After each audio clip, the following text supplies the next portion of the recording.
Welcome to our show. Thank you. What is your name? My name is McKenna Faith. McKenna Faith. All right. What is it that you do exactly? I'm a country music singer and songwriter. So I tour all around and put on live shows and perform. So it's fun. Where have you been? I've been everywhere, it feels like. I've been to Texas, Oklahoma. I've actually been on the Blake Shelton and Friends cruise like 2 years in a row. So we went to Jamaica, the Cayman Islands, so many like beautiful places over there. So Puerto Rico, it was a lot of fun. So I've been to a lot of places. Holy cow. How long have you been doing this for? I've been doing it my whole life. I've been singing, but I started actually like touring and performing when I was about 14, and I've been at it since. So. All right. And tonight we are here at Grattan Resort and Casino in Rohnert Park, where I live. Come into my neck of the woods. It's pretty cool. All right. So, what is your relationship with dancers? And like a lot of the folks who are going to be listening to this are like the line dance community. What's your relationship with dance, personally, professionally, any of that? Well, I personally love to dance, and being a performer, it's great being up there when you see people having a good time and dancing, because you know you're doing something right when you see people dancing and having fun. So I have some friends that are dancers, you as well, and I love dancing. So anything I can do, to give you guys music to dance to, that's my job. Are there songs that you play that you find that a lot of people dance to at your shows? Yeah, I actually do. Hillbilly Boy, and like We Like Trucks and stuff like that. I do a lot of covers also, so Shania Twain tunes and the Dixie Chicks, stuff like that. For people who've never heard you sing before, what would you say is your personal style? What sets you apart, makes you different? I would probably say, well, people always try to I try to like mix it up a little bit, so I try not to do like the same kind of stuff over and over again. So I feel like I have a variety, and so we do like country rock. My new stuff is more kind of like country pop, and so it has diversity for everybody, not so just specifically country. So. You mentioned earlier that you write songs as well? I do, yeah. I started writing when I was 13, and I started with my voice coach, Jenny Thompson, and my mom. We read this book. It was like, what are those books called? They're like, Songwriting for Dummies. You know how they have all those books. So we read that, and it didn't really help. You kind of just have to like learn it on your own. So we started writing, and the first song I ever wrote by myself was Sugar and Spice, which was like my very first album, which you can't even like really buy anymore. We don't really sell it. I think we saw it on CD Baby for like $50 because there's only like a couple left. So people actually buy them, so it's kind of cool. But yeah, so Sugar and Spice was my first one, and kind of kept coming from there. When you say you have to figure it out yourself, what's your process look like from beginning to end? I wouldn't say that I have like just a very strict thing I follow. I would say like kind of just sometimes you have a melody that comes into your head and you record it on your iPhone, and then also sometimes lyrics just come. So I have like in my phone, in my notes, I have so many just like little like verses and song clips that I just like sitting at work or sitting somewhere and just like pops into my head, driving my car, and I just like record it on my phone. And then you kind of, bring the melody, and I like to do the melody and the lyrics kind of together. So it's a process for sure, but it's fun. How do you know when a song is done? Like, when does it feel like every word is exactly where it was meant to be? I don't know. You just know. When a song's finished, you're just like, as a songwriter, okay, you have so many songs, and the one that you just wrote, like your most recent one, is like your absolute favorite. So when you're writing the song and it's just like done, you just know. It just comes together. It was meant to be, so you just know. Have you ever collaborated with other artists? I do, yeah. I love co-writing because there's all these different ideas in the room. So I co-wrote my album, my last one, Seal with a Kiss, with Caleb Sherman and Monique Staffel out of Nashville. So, and my mom kind of helped out a little bit too. So that was really fun. We sat in the studio and just like all these ideas came about, and we wrote those 5 songs or 6 songs in like 2 weeks, so or 3 weeks. And where we kind of got like stuck. We couldn't write anymore. We're like, what do we write about?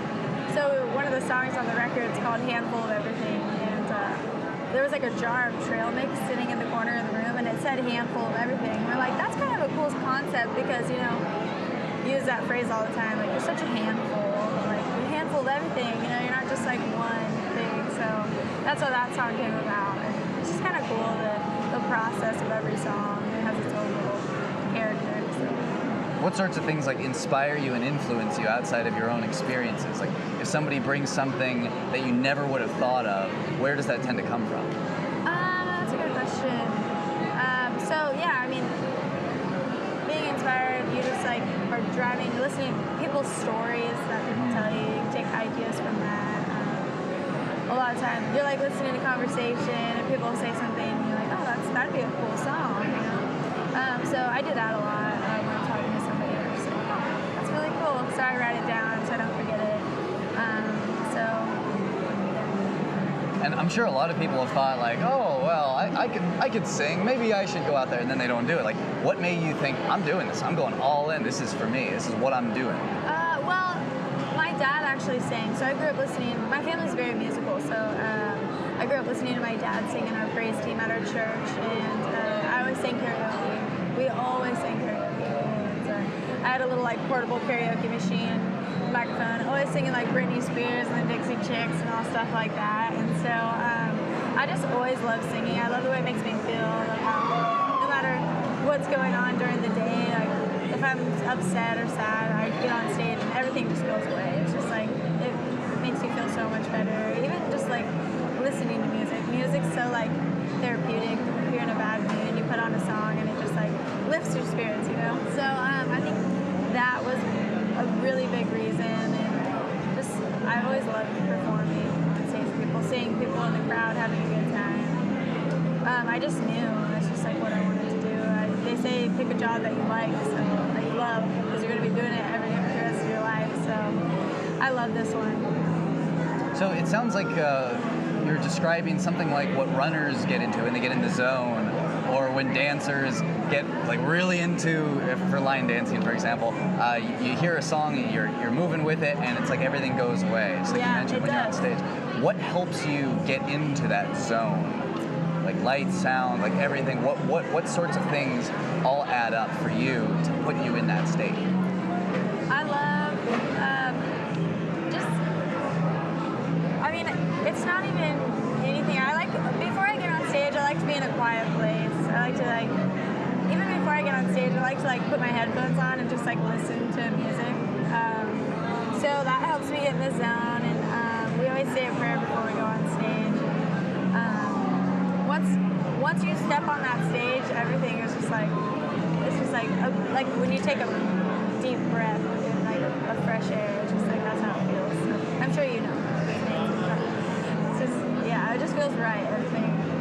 I don't know how to explain it, but... When you go to different venues, is there anything that that the people in the audience, anything that they can do to help your state go easier, or help the process go smoother? Yeah, get up and dance. Have a good time. Just let loose. Dance like nobody's watching, because I feel like everybody's so like self-conscious about what everybody else thinks. So just let that all go, and nobody's judging you. Just have a good time.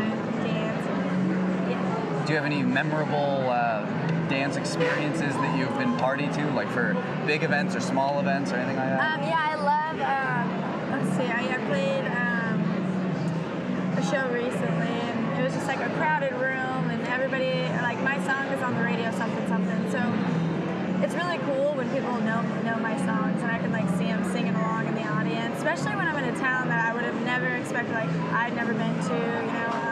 That happened a couple times when I was on the radio tour, and they were actually like singing along with my songs.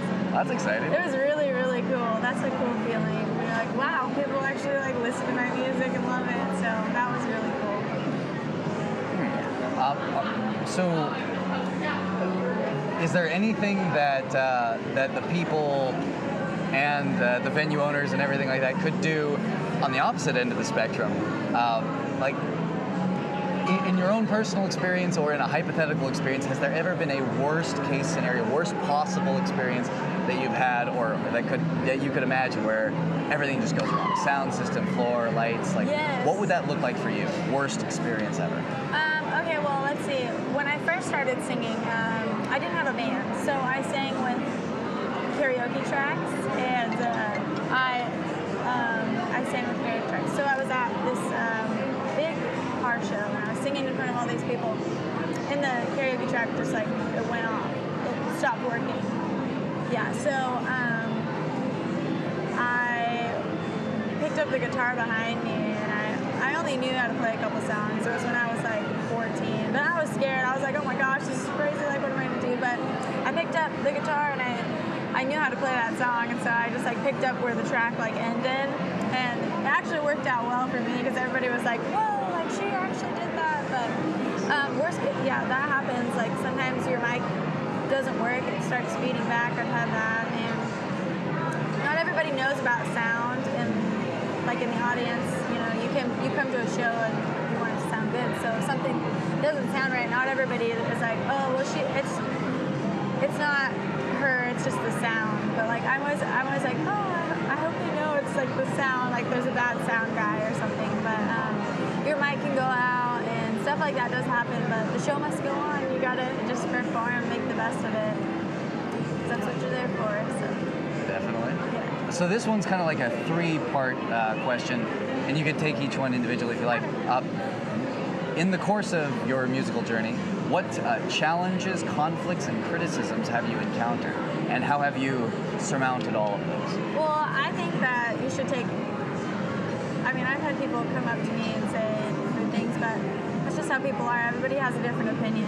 Everybody says something different, and you take it however much you want. You have to have thick skin to be in this business because not everyone's going to tell you what you want to hear. And luckily my parents raised me like to, you know, just, my mom always said like, be like a duck, let the water just roll off your back, you know. So you have to definitely have thick skin. You can't be super sensitive in this business because people are going to tell you you suck and that you need to work better, that you're not working hard enough, you know. So you just kind of have to take, like, if somebody gives you criticism, just take it, constructive criticism. Just take it and do what you can with it, do better, and be like gas in a car, you know, like just keep going, just let it fuel you. So, yeah, I mean, I've always just kept going, no matter what people say. Oh, my phone's going off again. No matter what people say, but I mean, there's good. People say, yeah, like I said, everybody's opinionated, so everybody's going to have a different opinion about something. So, yeah. Are there any specific recurring like fears that you have that just need to keep getting hammered down so you can get on to the next thing? You know, okay. So when I get on stage, I've always felt really comfortable on stage. But the thing so a lot of people ask me to sing the national anthem I used to sing it all the time at rodeos and barrel races, and they always want to sing at like football games and basketball games and stuff. And I sang at an A's game. Okay, so that was like the scariest thing ever. I don't really get nervous, like super nervous to sing a song until it's a national anthem because everybody knows it. Everybody's gonna know if you mess up. Yep. So like when I get super nervous, like every time I sing the national anthem, I just like, I don't know what it is. I'm just like so nervous and like it's kind of gross, but like I just like have so much like saliva in my mouth. I think it's because I get so nervous. So my worst fear is like burping in the mic or like forgetting the words and like to the national anthem and just yeah, that's probably like my biggest fear. Or just like yeah, I don't know. I've always been like so nervous to sing the national anthem, but it always pans out and works out. But when I sang the national anthem at the A's game, they had an in-ear system, but they didn't tell me, so I didn't bring my monitors, so I just used like headphones. But there was a big delay. It was like a 3-second delay from what you heard in your ears to what was on the loudspeakers. So you had to just like focus on your own voice, so you wouldn't like get thrown off because it was a 3-second delay. So I was like, during rehearsal, because you get like 5 minutes for sound check, like I was like, oh my god, this is so different. Like I don't know what I'm gonna do. But it ended up working out, but it was scary. But it was fun.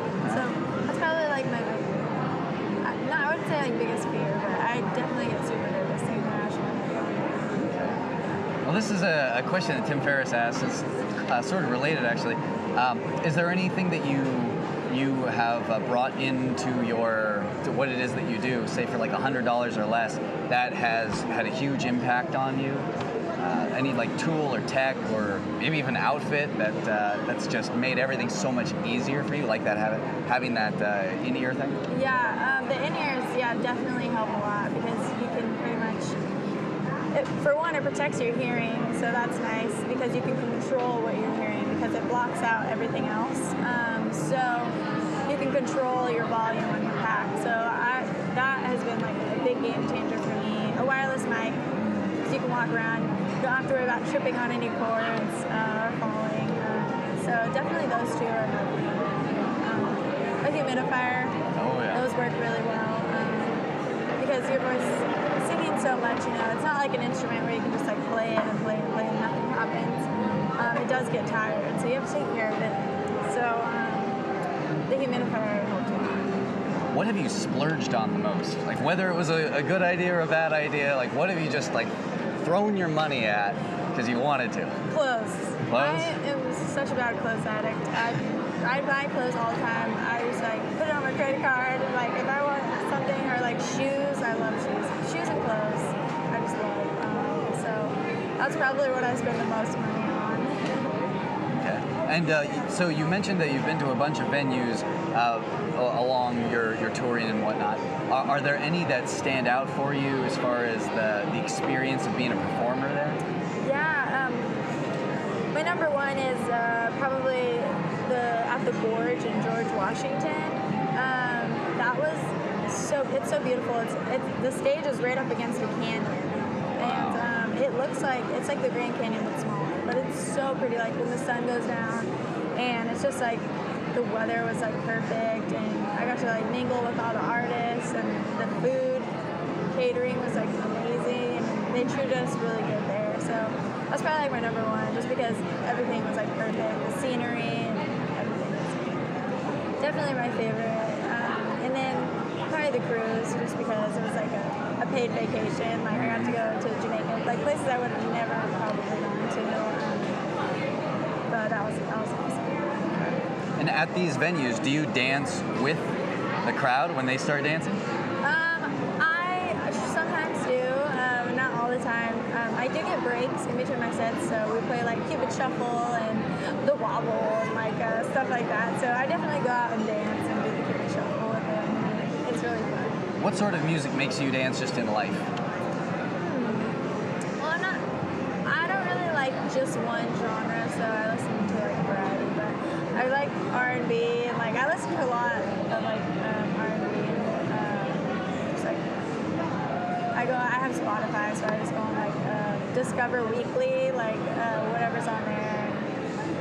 So I don't know, probably just like anything that has like a good beat. Like I love music that you just can't sit still to.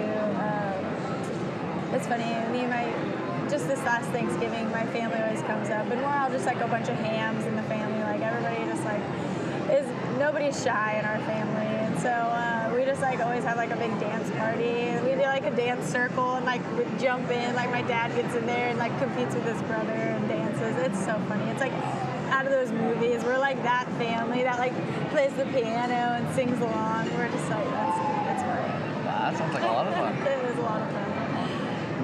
What else, I guess, is something about you that you think would surprise people? Surprise people. I don't know. It's tough. Well, let's see. I've never been asked this question. Surprise people. I try to be funny. People think I'm funny sometimes, but I don't know. What would surprise people? I love food. I am like a fat kid trapped in a skinny girl's body. Like that's literally all I think about is food. So probably that. Because people look at me and they're like, "You need to eat a burger." I'm like, "You have no idea how much food I eat. I eat like all day long. I'm like a grazer. So I just like I eat my meal and then like 2 hours later, an hour later, I'm hungry again. So I eat again. And I always thank God I have a fast metabolism because yeah. Yeah, definitely. I feel you on that one. Is there anything that you either believe or think about that other people would think is just crazy? I could have sworn I saw a UFO sighting on Halloween. Wait, was it Halloween? No, it wasn't. It was in Petaluma, and it was like a rocket or something. I saw it on the news like the next day, but me and my friend were driving, and I was like, oh my god, it's a UFO! But I swear it was. I don't know what it was, but yeah, what else would shock people that I believe? Are there any questions, with all the interviews that you've done, are there any questions that you have not been asked that you wish someone would have asked? You think somebody just missed? You were all set, you had an answer ready for it, they just don't ask it. I wish people asked me more about food, I guess. I don't know. They pretty much cover a lot of questions. They never really asked about my family. Like how many brothers and sisters I have, or they never really ask about that. Maybe it's too personal, I don't know. What can you tell us about your family?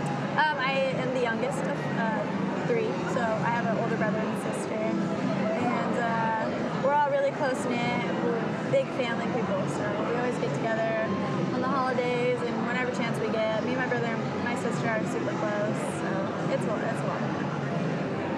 So in the performance space, are there any problems that you feel like still haven't been solved, that you wish somebody would come along and fix it, and that would make everything easier for you, the lights, the sound, again, anything involved in the process? Yeah, I wish I had like a stage built for me, like I could just bring on the road and get it built every night with lights and like a riser that I could just like come out in the middle of the stage, that would be nice. Yeah, I would love to have a stage like built. Like I was watching this documentary on Taylor Swift. She had like built her stage. That would be pretty nice. A private jet would be nice. Fly to my shows. But yeah. Is there any life advice that you would give to the folks who are listening right now? Yeah, don't give up. Do something you're passionate about and put your all into it, because this day and age in 2015, anything's possible. You can pretty much do anything. So just if you put your mind to it, you can, so don't give up. Is there a request that you would have of the people who listen? Anything you would ask them to do, like any action they can take that would like really mean something for you? Come out to my shows. That would be awesome. Yeah, come talk to me. A lot of people like message me, be like, I saw you at Safeway today, and they never came and said hi to me. They're like, I wanted to say hi to you so bad, but they just were like too scared, I guess, or just like weren't sure. So if you ever see me anywhere, whether I'm in my pajamas out or eating something, just come up and say hi to me. So. Oh, like we had just now. Yes. Give me a Reese's peanut butter cup. Very nice. But yeah, so don't be afraid to come talk to me. And how would people get in contact with you? I have my Facebook page, which I run all my social media. So you're actually talking to me, not just like somebody else. So McKenna-Faith.com is my website. McKenna Faith on Facebook, Instagram, and Twitter. And I also have Snapchat. So it's McKenna33. McKenna3323 on Snapchat. So add me. How do you spell McKenna? McKenna. Oh, is it like how it's spelled on these bracelets? These wonderful McKenna Faith wristbands that we have here. Yes, and if you come to a live show, you get a free wristband. So. We can have our guest over here stick out her arm as well. We'll just kind of put this right in front of the camera. Woo. Yeah, there we go. McKennafaith.com. All right, let's see. I believe there's another question I had for you. Oh yes, what projects are you working on right now besides going up on stage in just a few minutes? So I actually am moving to Nashville end of January. I'm going to be splitting my time between Nashville and California, which I've kind of been doing, but I'm actually going to get a place there. And just going to write with people and really network and I need to be there, so that's where all the magic happens. So yeah, that'll be a big step for me. So I'll be moving there and see where it takes me. And then my last question for you, what song of yours should everyone go out and listen to right now? What is the most representative song that you're the proudest of, that people really need to hear to get a sense of you? That's a tough one. Probably a handful of everything. It's kind of about myself, but it doesn't only apply to me, it applies to pretty much everybody out there. Everybody goes through the same stuff. So probably a handful of everything off my album Seal with a Kiss. It's a little slower, but I love it. It's one of those songs that you don't really get sick of, so I like it. So everyone, go out, listen to some handful of everything. Yes. I'm gonna let you get back to your musicking right over there. Thank you again for coming on our Thanks show. for having me. And maybe we'll get a round two next time you're touring this area. Yeah.